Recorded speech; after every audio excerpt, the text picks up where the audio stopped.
Dean, President of the Board of Education, would everyone please stand for the pledge of the flag.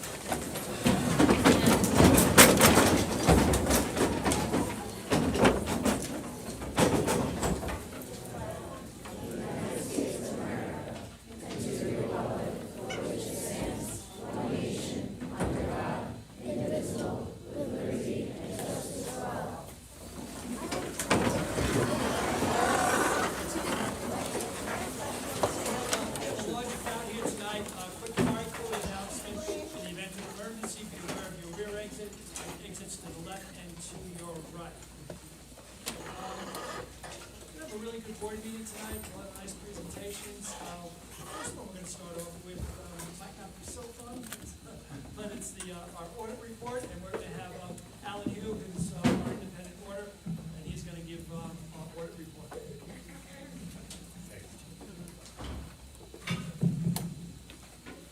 Good evening, members of the public, members of the board, members of the administration, and Mr. Dean, thank you for that introduction. My name is Alan Yu. I am one of the audit partners of the firm, Collin and Danowski. Our firm was appointed the external auditors by the Board of Education to perform the audit of the school district's financial statement for the year ended June 30th, 2024. We have completed our audit, and as required by state law, I have met with the audit committee several weeks ago to go over the results of the audit in great detail. Earlier this evening, I also met with the board in the executive session to go over the audit results and answer the board's questions. I'm here to provide a brief presentation about the district's finances for the fiscal year ended June 30, 2024. First of all, I want to congratulate the district. We were able to issue what's called an unmodified opinion about your district's financial statements for the year ended June 30th, 2024. An unmodified opinion is the highest level of assurance that an external auditor can give your district's financial statements. That means your financial statements have been prepared in accordance with generally accepted accounting principles and that they were free from material misstatements. We have also issued a report on your district's internal controls over financial reporting and your compliance with laws and regulations as required by government auditing standards issued by the U.S. government. I'm also happy to report to you that there were no reportable findings and there were no material weaknesses identified by us during the audit. We did look at the prior year recommendations that we made to the district's management. And many of our recommendations have either been implemented or they're currently in progress. And we had no new findings and no new recommendations for the current fiscal year. So congratulations to the district board as well as the administration. Great. Thank you, Mrs. Hugh. Mr. Hugh. I just want to say, Mr. Zetterberg, Assistant Superintendent for Business, and his staff does a wonderful job with that budget, and central administration as well. It's always nice when we do get these reports that they're always a positive report. So thank you for the findings. You're very welcome. Financially, the school district's general fund managed to have a small increase in total fund balance at the end of the year. So it's a small operating surplus of roughly about $289,000.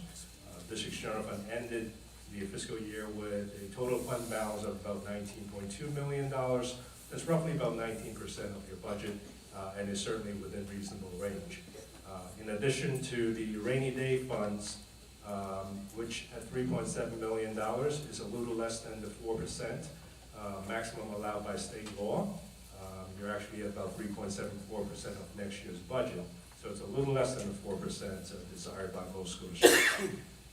You also have restricted reserves available for use, and during this past fiscal year, the board did authorize the district to utilize about $500,000 of those restricted reserves towards expenditures.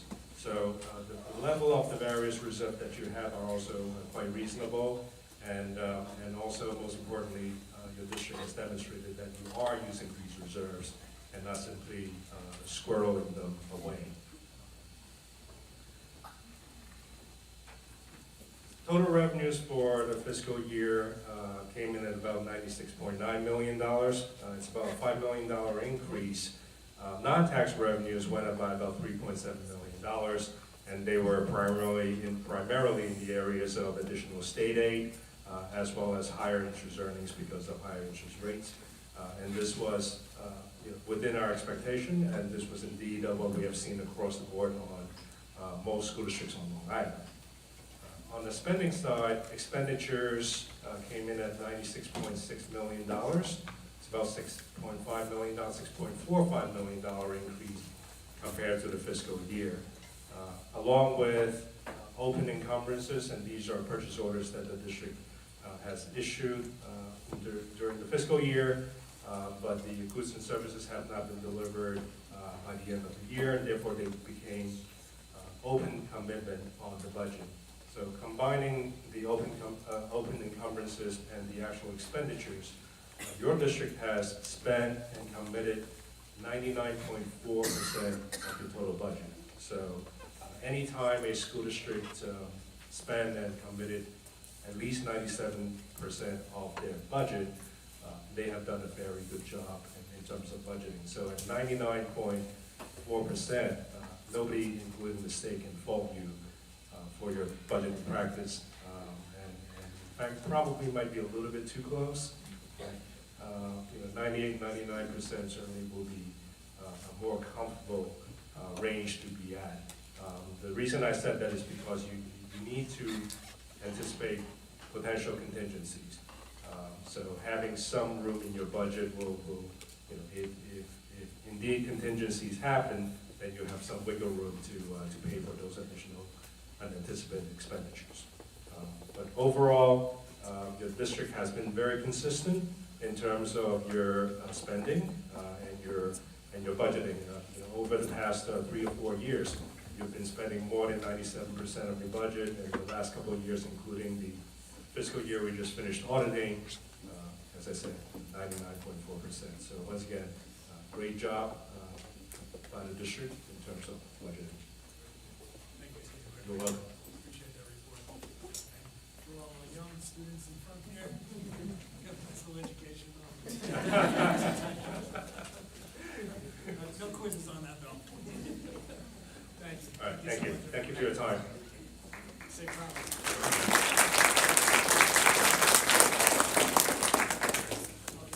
Now I think we're all here to see what we want. The creating memories and milestones. That's the action. Should we? Are we okay here? Sorry. No, that's right. That's right.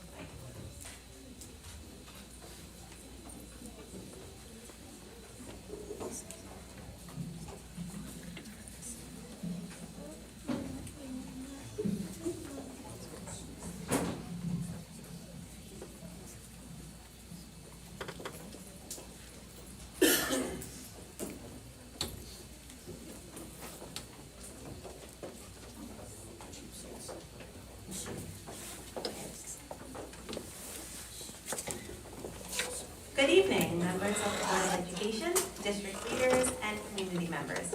I'm Jackie Beckman, the proud principal of Comac Road Elementary School.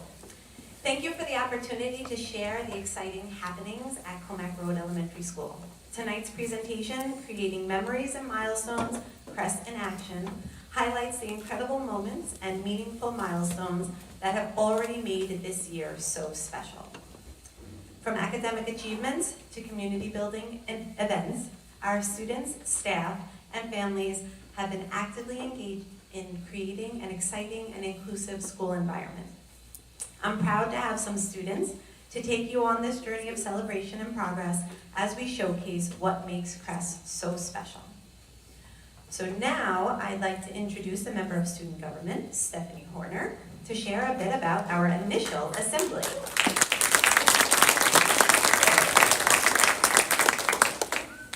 Hi, I'm Stephanie. At Comac Road, we know that a positive mindset is an important part of strong learning and community. This is a beginning of a setting clear expectation and sharing ideas. Earlier in the fall, we held an assembly to talk about being good school citizens. Our next topic will sound very familiar. Yes, at Crest. We will talk about how you can take care of yourself, take care of each other, and take care of our school.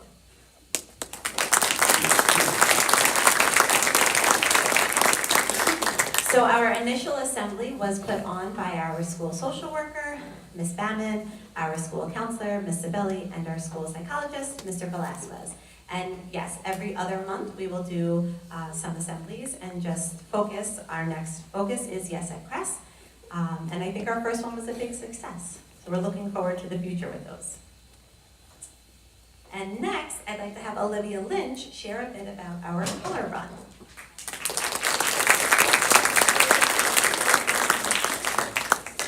Hello, my name is Olivia. As a historian of the student government, I will be taking pictures of important events at Crest. One important event from this fall was a color run. As a school, we raised more than $12,000. This money will go towards the Century Gardens and cultural arts. Everyone at Crest had a great time during this color run event.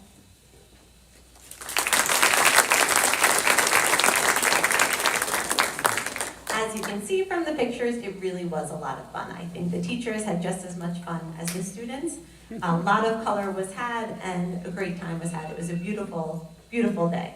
And the students definitely did a phenomenal job fundraising. Thank you parents for your support with that as well. Moving on, we have our Power of Pink celebration. And I would like to invite Shafi and Madison to share some details about the event.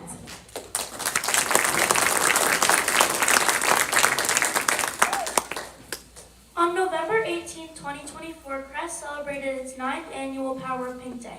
From October 7th through the 18th, we sold pink bracelets, pink pinwheels, personalized pink ribbons, the name of people affected by this disease, and Crest Cares.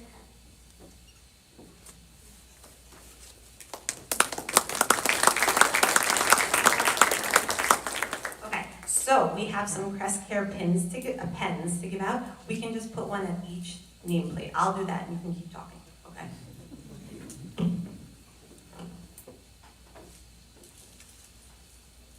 On the 18th, our Crest community showed their support by wearing pink. We raised $1,800.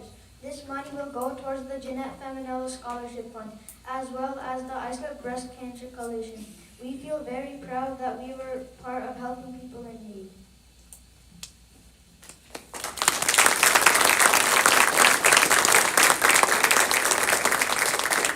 So this was definitely a tradition that I am proud to be a part of here at Comac Road. Thank you, Ms. Neves, for putting this together. Definitely deserve the recognition for that. And so the students were, this shows the students from Ms. Neves' class in the hallway selling the Crest Cares pens and bracelets, as well as the front of the school with the ribbons. And it's a really special, you have to experience it, one of those kind of events. It was very nice to be a part of. And we're looking forward to next year. It's going to be a big year. So be on the lookout for that. And now I would like to invite Emma to speak a bit about our clubs.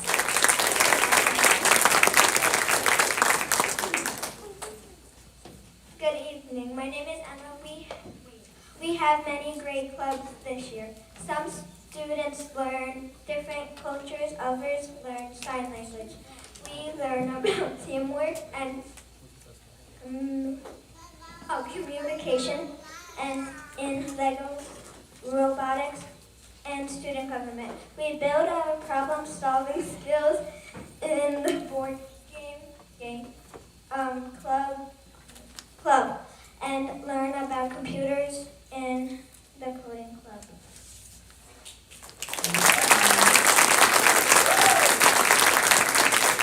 We had an annual 5th grade sports day. The weather was great for a fun day of sport activities. We participated in different events throughout the day. Students hopped in the potato sack race and showed their focus in the egg and spoon race. We worked as a team and cheered on our classes. The competition was very close throughout the day. In the end, the tug of war determined this year's champions.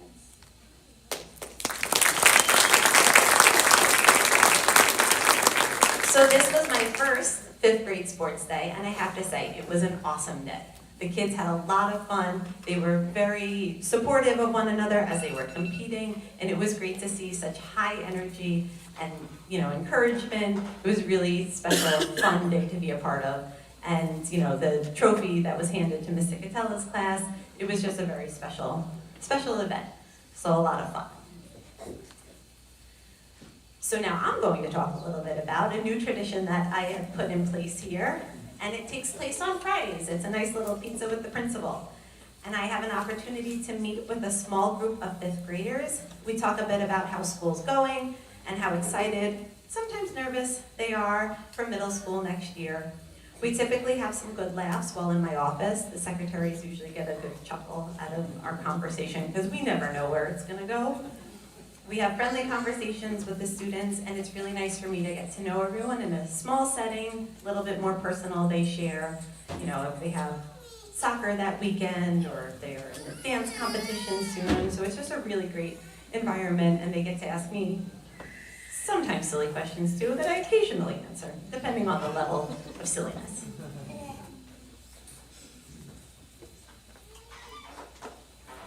And now I'm going to invite some students up. So here at Comac Road, we recently finished our first writing pieces of the school year in each grade.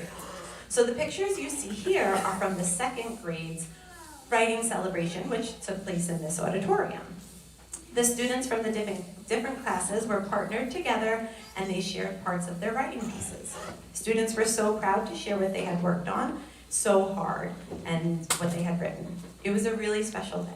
Now I'm going to have our 4th grade students share a bit about the writing process and some of their pieces. So Nyla, Dylan, Juliana, Lila, and Madison, please come up.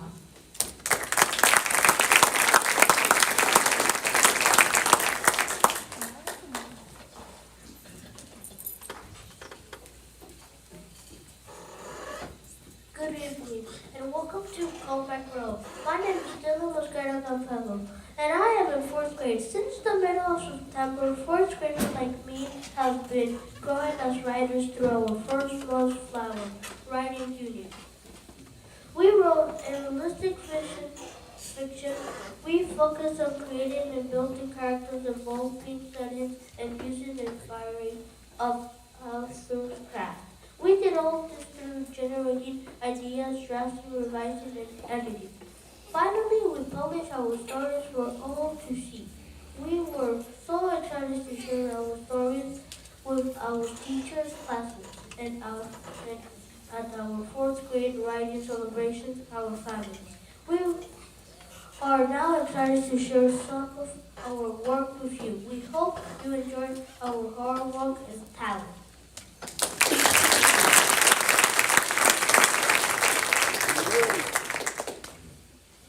Hi, my name is Juliana Willett. During our first writing unit, we learned that writers think about and try different ways to tell their story. And to do that, writers sometimes storytell one way, then another way, changing where and how to start the story and what to emphasize. Here is how I started my story about a pop tire. Bump, bump, bump, bump was my back tire. I was speeding on my bike down the rocky road. I was only a few feet away from hitting the rusty crooked dent inside, so I hit the brakes as hard as I could. Screech went my tires, pop went my front tire. What was that?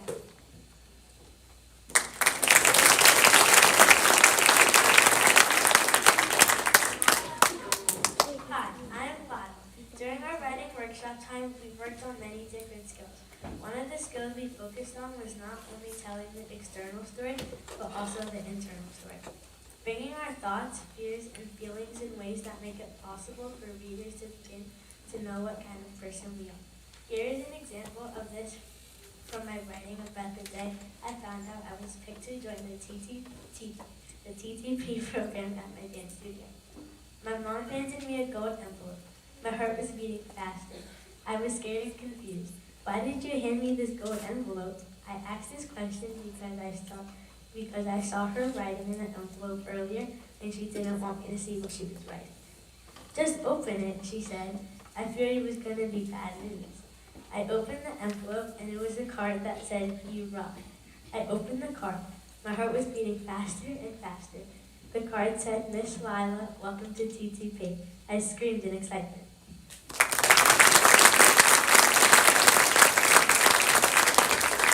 Good evening. My name is is Shafi Rashid. I would like to share the conclusion of the writing process with you. When writing the conclusion of a narrative essay, it's important to remind your readers of the central idea you explored throughout your essay by revising your thesis statement.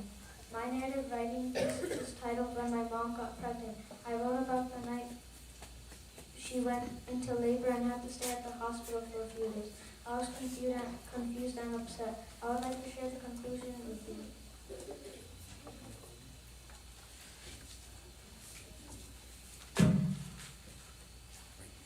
I waited days for my mom to come home. Those days felt like years, but I waited.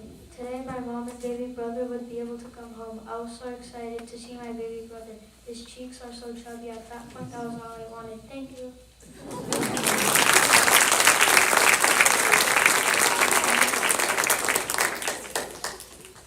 Hi, my name is Nyla Colley.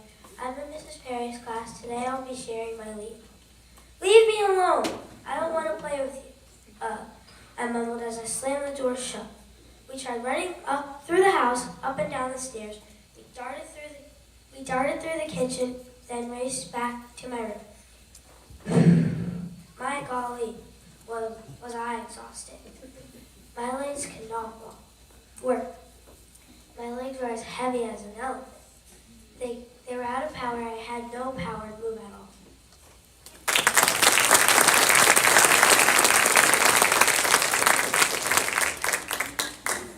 Hi, my name is Madison Scalfani. Thank you for attending tonight's presentation.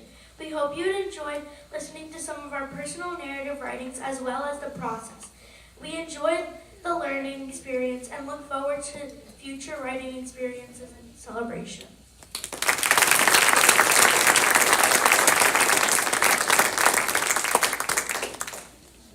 They worked incredibly hard on that part of the presentation, so I would love to give them another round.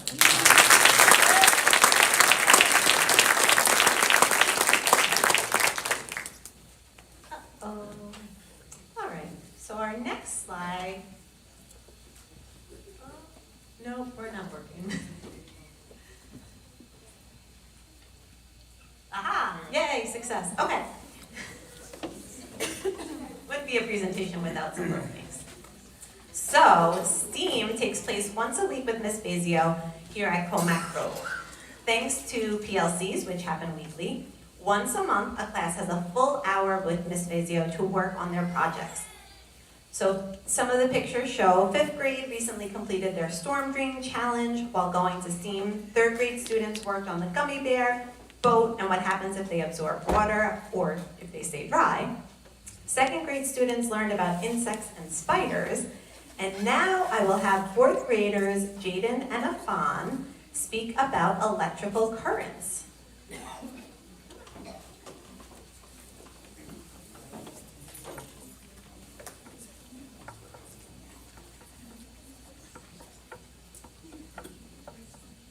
Hello everyone, my name is Afan Mahmood.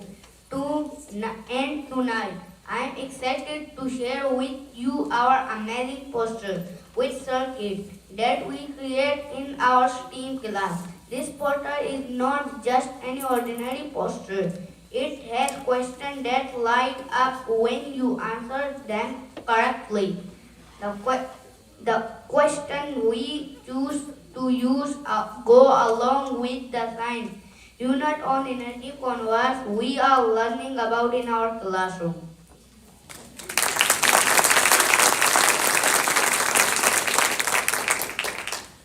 Hi, my name is Jaden Williams. I also worked on these posters. While working on these posters, we learned about circuits. A circuit is a path that electricity flows through. It can be simple, like a flashlight, or complex, like the wiring in our homes. But no matter how big or small, all circuits have some important parts.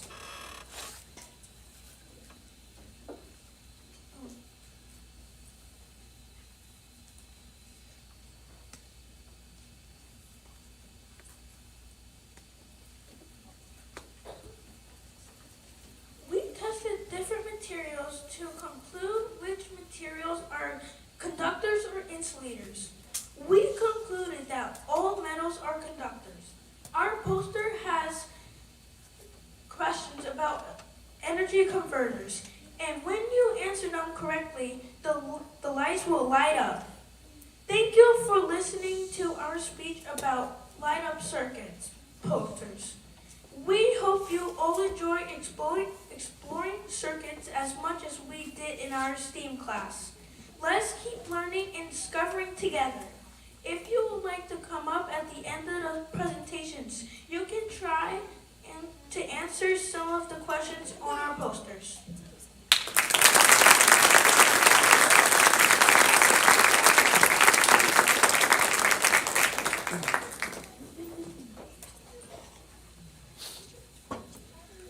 All right, so just for a little update, we are excited to share that here at Comac Road, we are in the preliminary planning stages of establishing our outdoor classroom.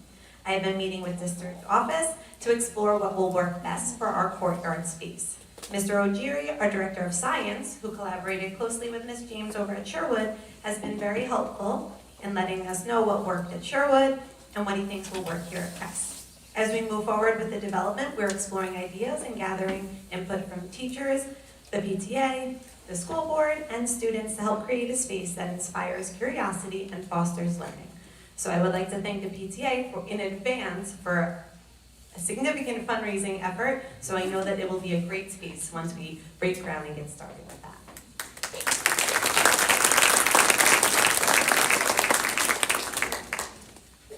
And now, Wyatt and Ben to share a bit about our upcoming events at Crest.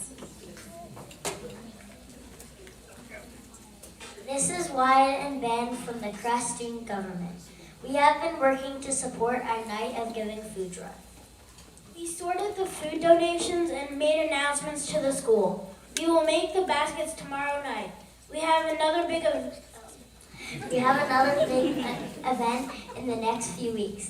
The Crest PTA will be collecting toys during the PTA Holiday Toy Drive. Donations will go to support our Islip families. Don't forget about the Crest Winter Concert on Wednesday, December 11th.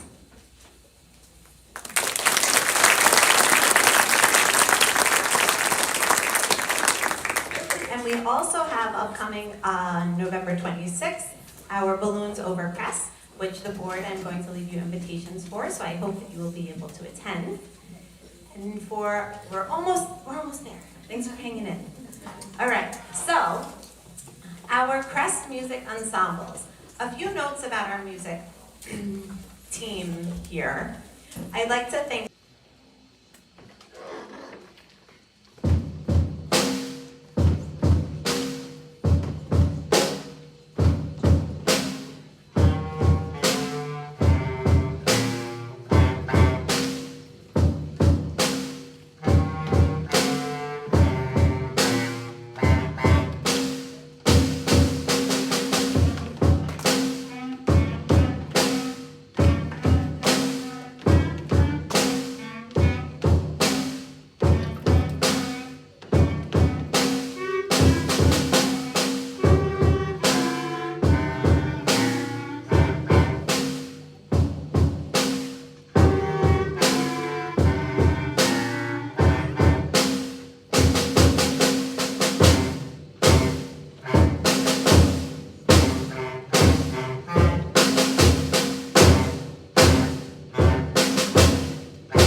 Great job, thank you so much. So that wraps up my presentation for tonight. Thank you all. Thank you so much, students. You really made the whole show. So thank you.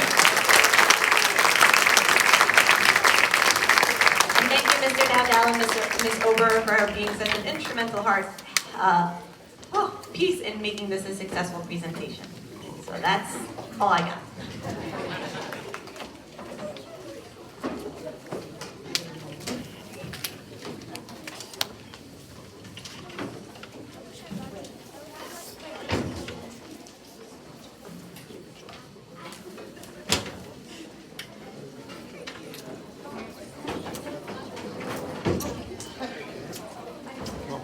I just want to say that was a wonderful presentation, and to all the students that spoke, and to our band people, you guys did a great job. It's really hard to get out in public and speak like that, but you guys did a great job, and it was a wonderful time.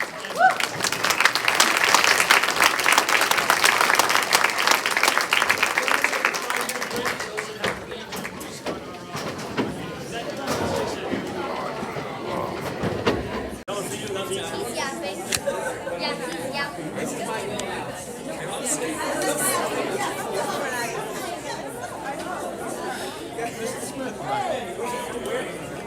Where's the ringmaster?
Welcome back, everyone. Like I said before, that was a great presentation. It was wonderful to see all the students reading and also doing all the activities up there. It's wonderful to see that. And press has a special place in my heart. I went here from kindergarten through 6th grade. So it's a lot of memories, and the building still has the same smell. That's all good. Okay, we still have one more thing on our part of the presentations. It's the I Love Schools engagement. It's the PTAs. And we'll start off with Sherwood Elementary. Yeah, I believe it's very good.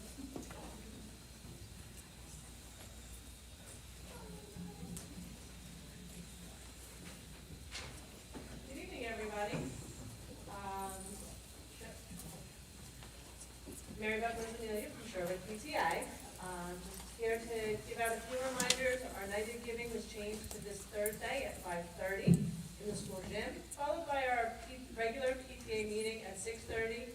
We'll place parents urged to attend, and followed by that would be a quick 5th grade committee meeting.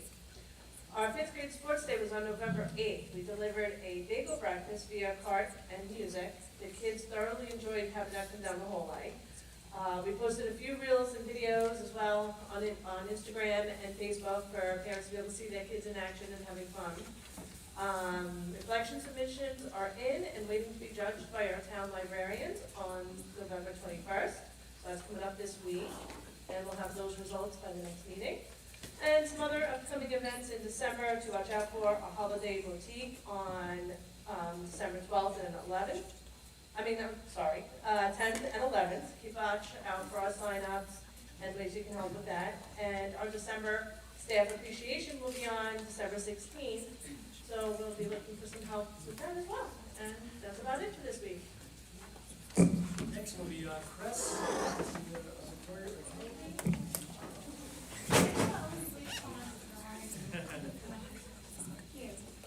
So we went over a couple of things during the presentation, but just to let everybody know, our PTA meeting for tomorrow night has been rescheduled. So I will send you guys out a date for that. But we will still be having the night of giving tomorrow night from 5 to 7, where we will be making almost 20 baskets for the Crest community, including gift cards to Stop and Shop that will be included in those baskets.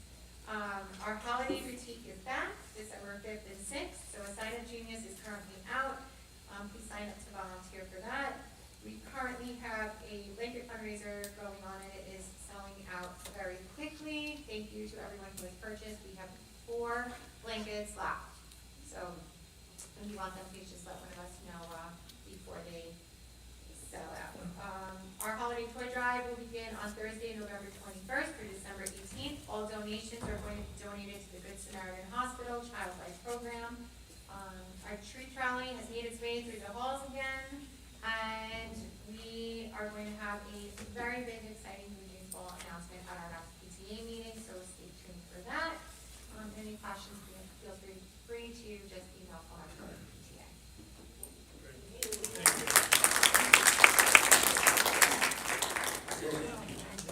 Jacqueline or Janine? Sorry. Good evening. My name is Janine Jenjon. I'm a president at PTA president at Wing. The school year is off to a great start. The PTA provided bracelets to each student and faculty member for Red Ribbon Week. We have a lot of success with our events so far. We got lucky with the beautiful fall day for the pumpkin patch, and fall family and night went very smooth, giving our kids one last opportunity to dress up on November 1st.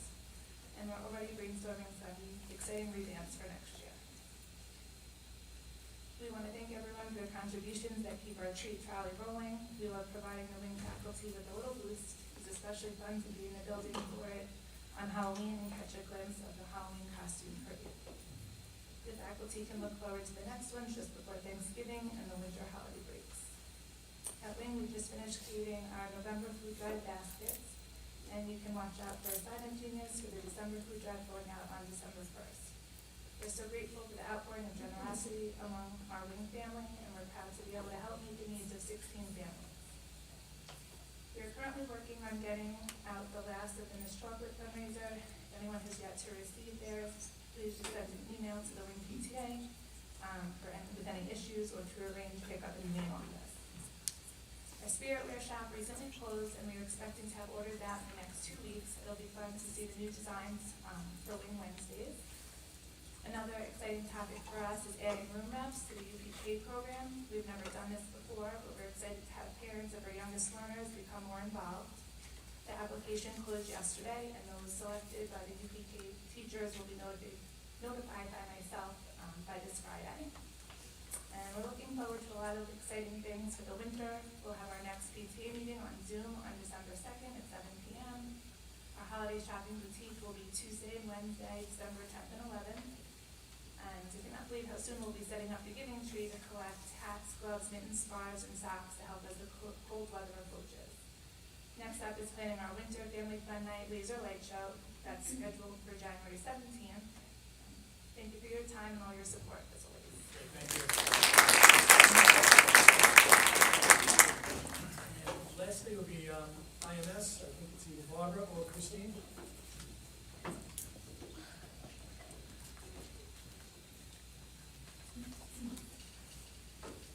Well, giving Christine a break.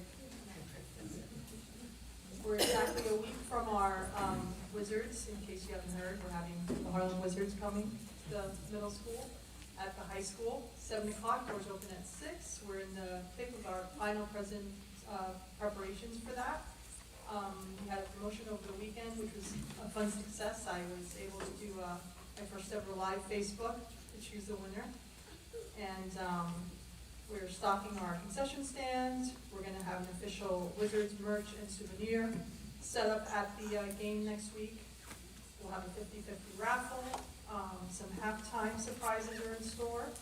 We definitely lined up the kick line to come and perform as well.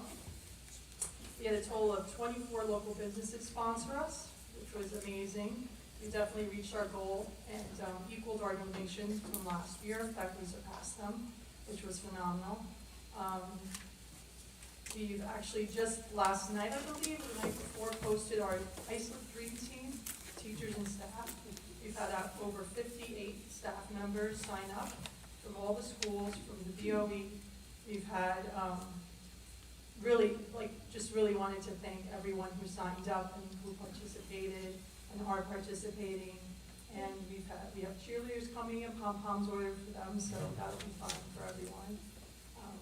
We're selling tickets all the way up until the day of. We're going to have tickets at the door as well for general admission.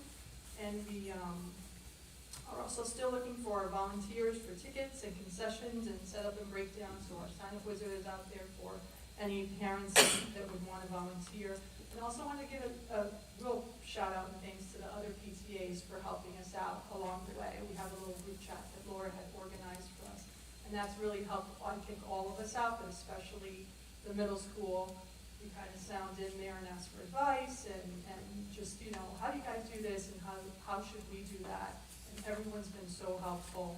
And especially me, first timer, they've all really helped us out, and we hope to do the same for them whenever they need us. But everyone should come to the Wizards. It's going to be a really fun night, just not for us, but for the entire district.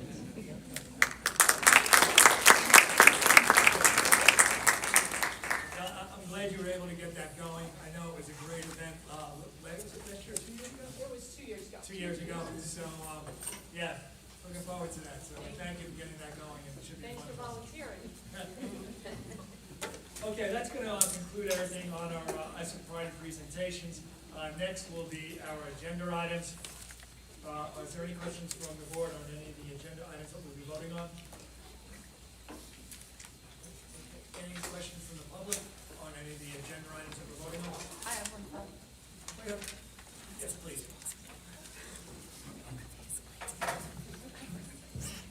You're lucky he's here.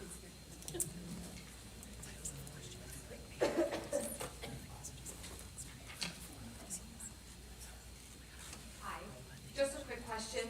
When I'm looking at $17,634.78 in legal fees that was transferred, is this in regard to the independent counsel that was hired for the investigation with the superintendent?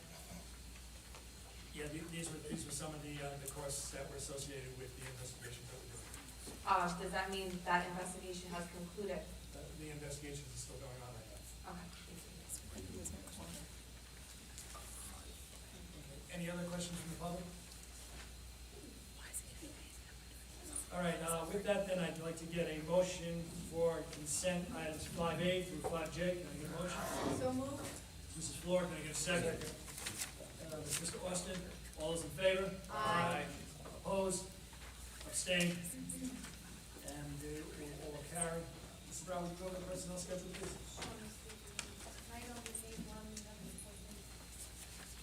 We have an appointment of a part-time E&L teacher, as well as 2 permanent subs for our elementary level, and a substitute nurse. On our 8-5, we have appointments of middle school club advisors, a shared advisors for the Kaleidoscope, and a STEAM Lego club advisor. On the 8-13, we have an appointment for additional duties for our AP Italian sport program, that's after school. On the B1, we have appointments for a maintenance mechanic 1. We have an appointment for a school teacher aide, and 2 special education aides, as well as a head custodian at the high school and a groundskeeper for the district, in addition to a custodial substitute. On the B2, we have some resignations from a groundskeeper 1, a special education aide, a custodial worker 2, and a driver messenger. Those resignations are to assume other positions within the district. We also have a resignation from a network and systems specialist. On the B3, we have a request for a leave of absence. And on the B13, we have additional duties for a security guard, as well as a school teacher aide to assist with after-school activities. Thank you, Mr. Dean. Great, thank you. Okay, that's going to bring us next to our public questions. Before I call the folks down in the public comment cards, I just want to say a few words on behalf of the Board of Education. The board understands that some members of the public may be here to ask questions about the superintendent of the schools. As we've shared, the board promised to review all aspects of this matter. Updated information has recently been shared with the board, and we're reviewing that and all the findings of our inquiry. We will have a public comment shortly, but we will be not, this will not occur this evening. Thank you. Okay, now I'm going to move on to our public comment cards. The first one I have here is Joshua Rivera. That's me.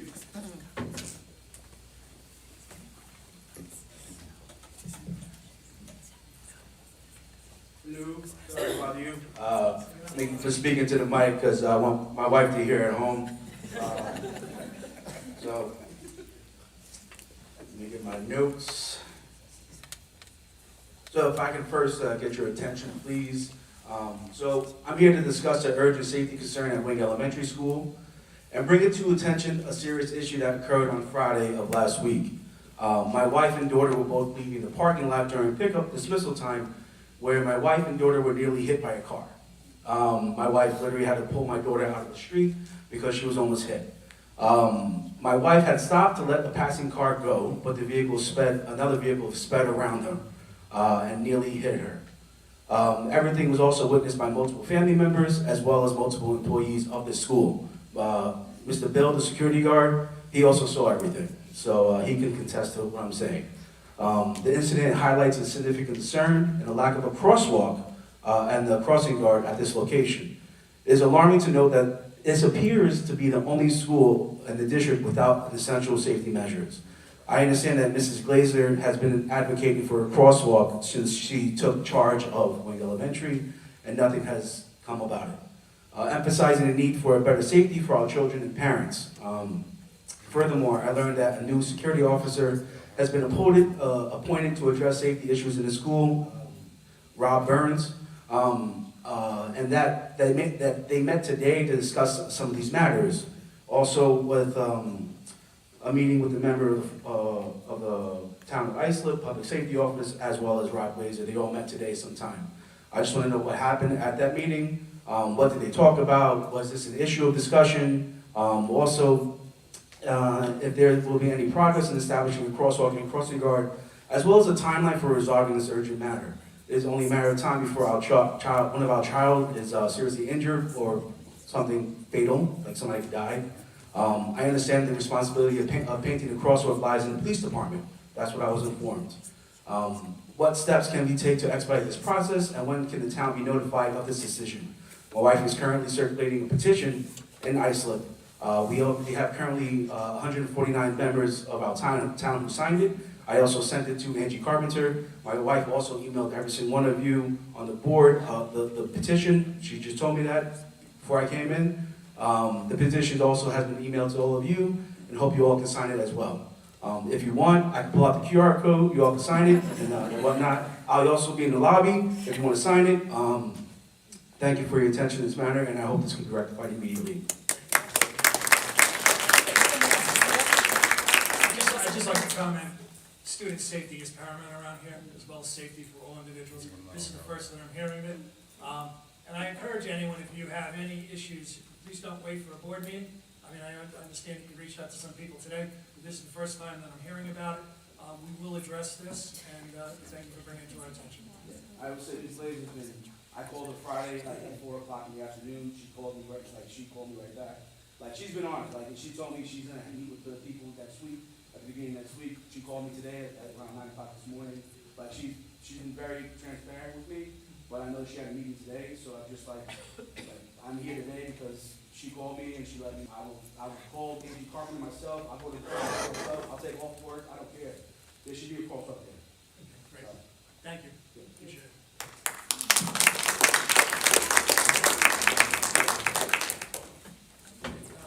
Next, Christina Moon. I'll be quick, I promise.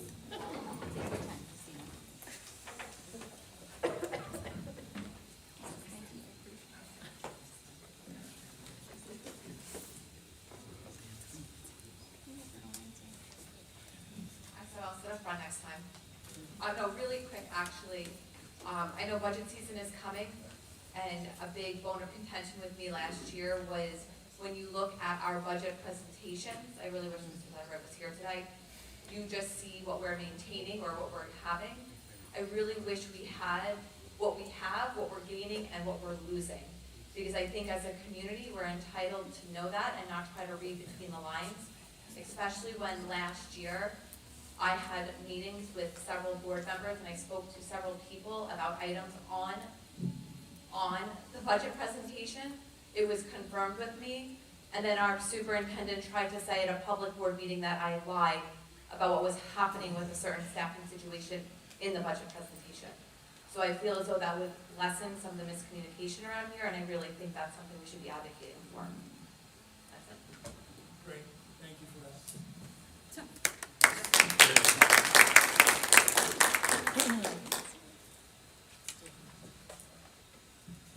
Next is John, Slice. Just say C. It's easy. How do you spell that last name? CHLYSTUN. Thank you.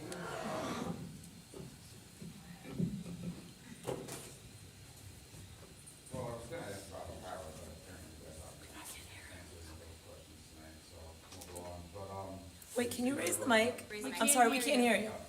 Thank you. sorry. Were you guys made aware of the Halloween costume that a teacher wore at the middle school?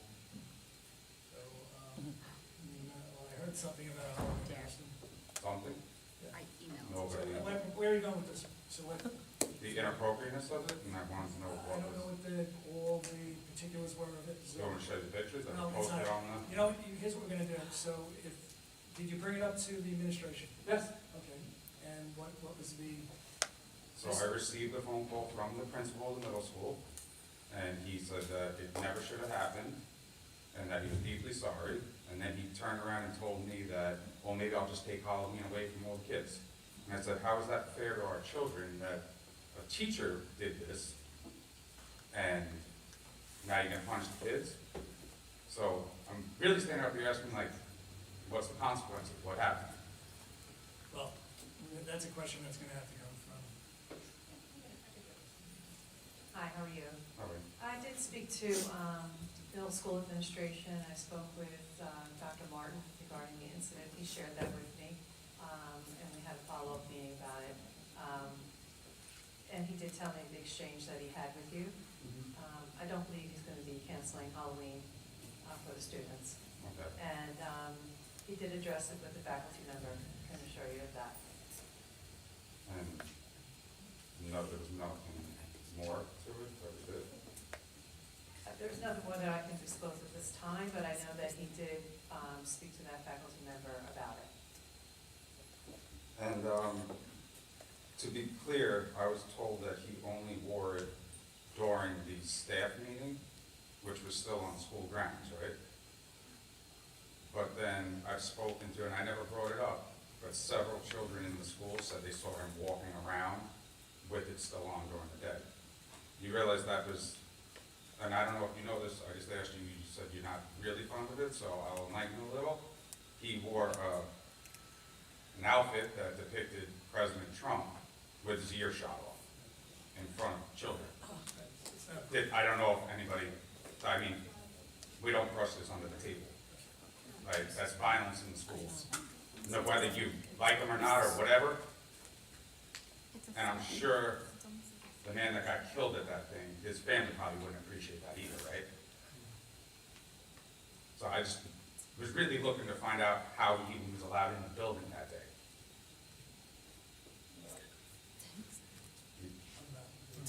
Yeah, I mean, I I'm know not this. here, I'm disciplining teachers, so, It was a Halloween staff breakfast, right, and I was told that he removed part of the costume when he That's what I was told instruct too, but students. then, like I said, there's kids that were telling me that, did you see what, I'm not gonna say his name, but did you see what so-and-so was wearing that day? And I never even brought it up to him, I wasn't trying to get the information out of him, they just said it to me, so obviously it wasn't just there.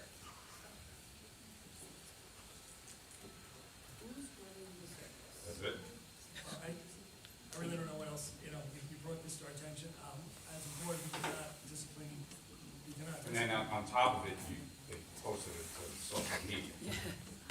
Yeah. So it was on Facebook for at least 7 hours. Look, I understand your frustration, and it was inappropriate, but you're asking for a response from me. As a board, we do not discipline school teachers. So, Or do you not report to the school What teachers about- of the board, Am I wrong? we do not hand out discipline No, actions spend to. money on litigation. So what is supposed to be done from this? Because this is I'm a sorry, threat. we can't have sidebars. That's not. Go fill out a card. Well, can I? Do you want me to, I mean, if you want privately, to show you, if you didn't see them, I'll show them to you if you want. I understand that, so, and I just said to you, the picture was inappropriate. Now you're asking me what. No, the picture was inappropriate, but the fact that he was allowed to walk into school, even at a staff meeting. Again, I would take that up with the superintendent. Because that is not. Which a board- superintendent? You're asking for me to hand out disciplinary action as a board member, and we do not do that, so that comes from central administration. Well, I guess, how long do we gotta find out until we actually know who the superintendent is then? Okay, so we're not gonna be discussing that right now. I heard that before, but we spent $17,000 on an investigation of 5 I folks. understand your frustration. Yeah. So this is going nowhere. Please don't dismiss me like that, because I show respect to you. I walked up, you didn't want to talk to me. No, that's the way you interpret it.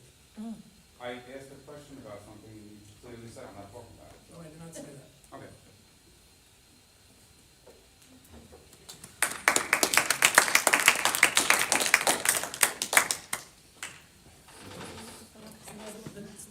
Before we move on to the next, the tone, the attacking of the board, we are all volunteers here. Everyone thinks that we work in an office, that we are doing something nefarious, that we're doing something that's wrong. We all signed on to this volunteer position and give countless hours to the district for one reason, to see students succeed. And not to have people come here and try to berate us and put the board down. Because we all do good things. So I understand there's frustrations out there. And I'll always say to everybody, I empathize with everyone. So when someone is standing up there, I put myself in their shoes and what they're saying. So when I see the frustration, I understand it. But when you start asking me questions that I can't answer, and then accuse the board of holding back and not being truthful, it's wrong. So we're here to do all good things. We had a wonderful presentation here. All the good that we try to show, it all gets forgotten about. And then everyone looks to try to do something that, you know, like take away from the good that we're all doing here. So why don't we just try to work together as a team? Because one of us, we all work together better. So now I'm going to move on. And the last public comment card we have is Kristen Presley.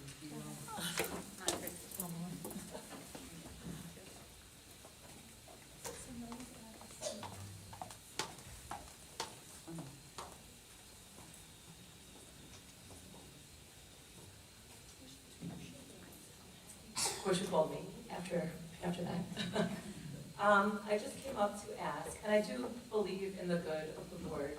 I do believe that we all work toward a common goal. But I don't necessarily agree with everybody being honest and transparent all the time. So with that, I was just wondering if there was an update on our last meeting at Sherwood. We talked about the regionalization, and there was a petition going around. And the last I heard, there were 6 of 7 of our board members who signed that. Is that still accurate, or has that number changed? 6 of 7? Yes. Okay. Definitely. You have a question as to why I didn't sign it? Well, yeah, especially after you led people to believe at Sherwood that you were on board with the signatures. And this is my issue, because I find that you use very calculated words to not quite lie, but not quite tell the truth either. If you'd like to, and I can quote you if you would like. I did not lie. No, you At don't the lie, last but board. you're not truthful either. I disagree with that, Ms. I'm President. sure you do.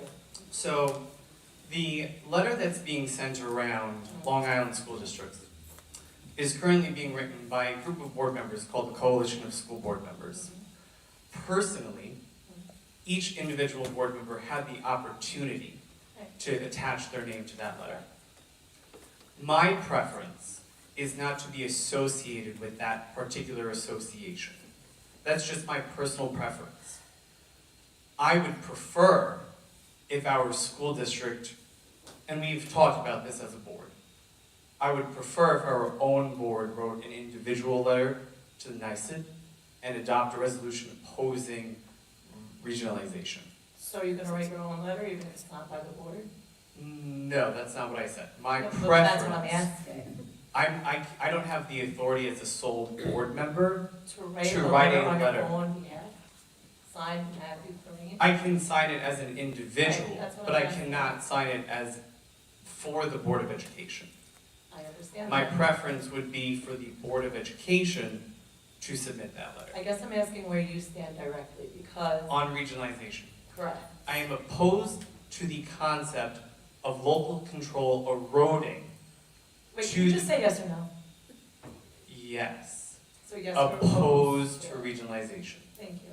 You're welcome. You're very, listen, because everybody's entitled to their own opinion, and I would respect your own opinion. What Thank you. what I did not respect was the feeling as if we were being lied to, but you have since clarified that. Thank you. And I apologize if that was the interpretation. But my preference would be, again, the Board of Education having its own letter as opposed to attaching our name to the coalition. Thank you. Well, that will be Wednesday. Any questions? Then we'll go into that reports of correspondence. Okay. Thank you. Thank you, Ms. Wilson. Okay, that concludes our public comment portion. We're going to move on to reports and correspondence, and I'm going to turn that over to Mr. Austin on the regionalization, Mr. Austin and Mrs. Flora attended a meeting last evening, and I'll let. Good evening. I'd like to report on a meeting that Mr. Austin and I attended last night. It was held at the Island Trees Middle School, and it was hosted by the Platform Coalition, which Mr. Clarine referenced in his commentary. The meeting was attended by, I would say, 20 to 30 school districts across Nassau and Suffolk, Long Island. It was attended by elected officials, assemblymen, senators, and attorneys, all with one purpose, and that purpose was concern regarding this emergency regulation for regionalization. What they explained last night, which I thought was very informative and very important for our community to hear, is that in 2022, the standard for filing an emergency changed with the state. And the wording or language changed to, you can call an emergency for any reason referencing the general welfare. Interpretation of what that means is completely wide open.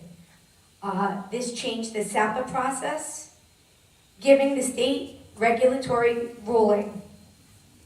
And it's important to know regarding this emergency regulation that a regulation placed as an emergency right now is going to be voted on by our Board of Regents on January 5th. And then it will be implemented as law. That's very important for our community and public to know. I encourage everyone to look up this regulation and read it for yourselves. You can read the language of it. It's located on the New York State Register, dated October 23rd, 2024. I really have to thank Mr. Austin for bringing this to our board's attention.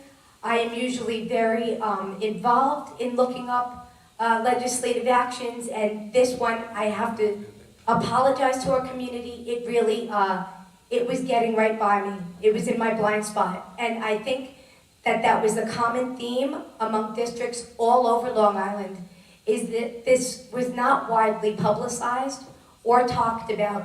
And so I have to thank the coalition for bringing this to a lot of school districts' attention, because the state certainly wasn't, okay? And last night was an eye-opener, and it was also very informative, and I think it's important that we all do our due diligence and look this up. There's a bill, it's S9944. It's sponsored by Assemblyman Blumenkrantz. It's called Our Schools, Our Rule Bill.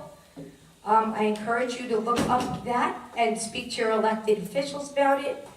And if I have to just say one or two comments about this emergency regulation and what gives me as a board member of yours the most concern for local control is two bits of language that I've read in all my research. The first bit is that this regulation changes our local government to a government of locally elected officials that the community has a say in, to more of an administrative governance, okay?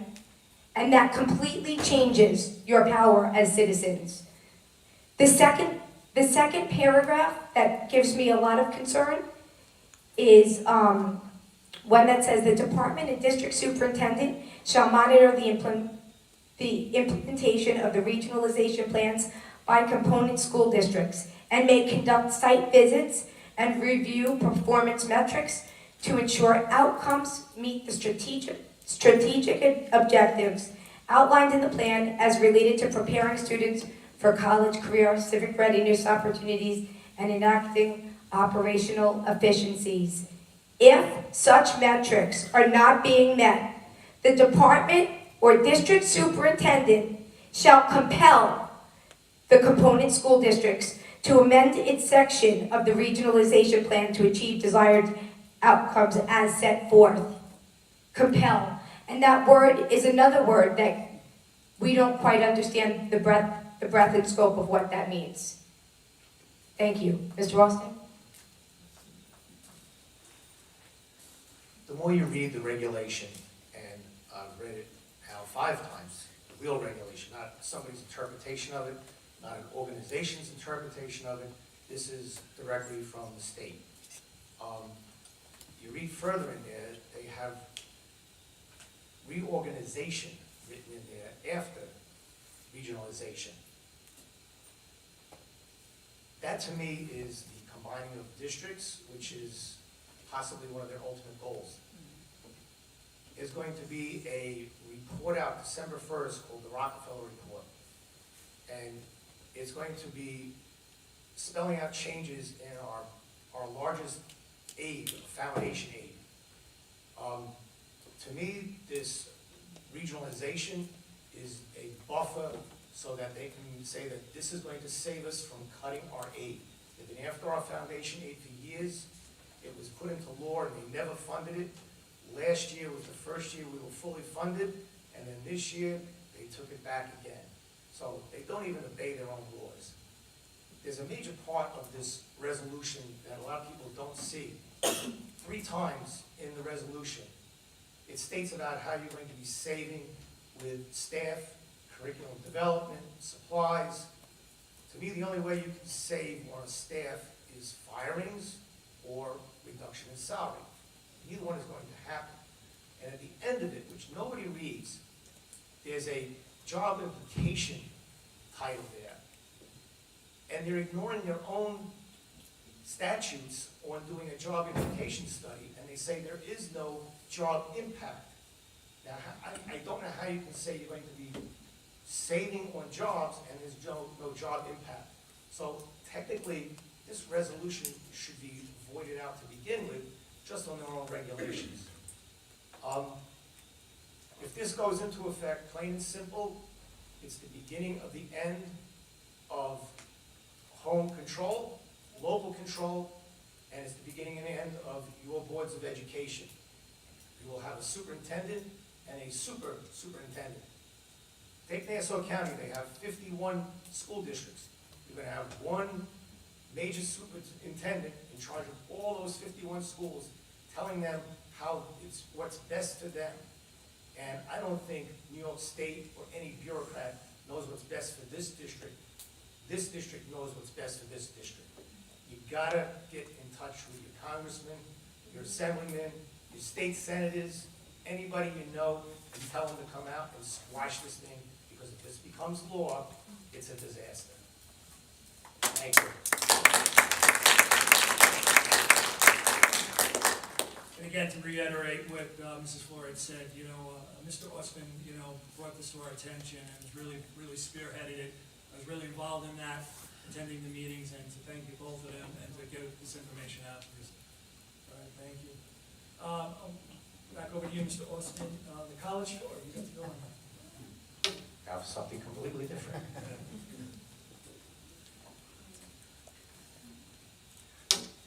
On November 14th, Thursday, 5:30 in the morning, 50 students boarded the bus and we headed down to the University of Delaware. After that, we visited Loyola University, then Howard University, and then to finish it off, we went to the Kennedy Center for a show called Sheer Madness. Started at 5:30, lights were out at 11:30. It was very tired. The next day, up bright and early, breakfast, we visited George Mason University, the U.S. Naval Academy, which was absolutely phenomenal. And you actually got to talk with cadets and plebes. These guys are amazing. Then we were off to the University of Maryland. After that, we stayed there and we had tickets to see a Maryland Marquette basketball game. The place was packed, the game was phenomenal. Saturday morning was to Johns Hopkins, and then we drove back and arrived here at 5:30 that night. Our chaperones, Dr. Gonzalez, Mr. Rizzuto, Mrs. Osario, Mrs. Austin, my Mrs. Austin, and myself. A special thank you to Mr. Rizzuto for planning and making this trip work. It was amazing to see the kids develop from not knowing much about colleges and what to ask and what to talk about in the beginning, to the last one where they sat at tables with students and they talked to them, asked them questions. They wanted to know what they were there for, how they got there, and it was amazing to see these kids, their eyes open up to see the possibilities of, hey, I could really go here. I could do this. It's not just about all money all the time. It's about what you want to do, what you put your mind to. And it was, these trips are amazing because they open up kids' eyes to the possibilities. We have one every year in the fall, and there's another one planned for 9th and 10th graders in the springtime, so keep your ears out for that one. This is a great time. Thank you, everybody.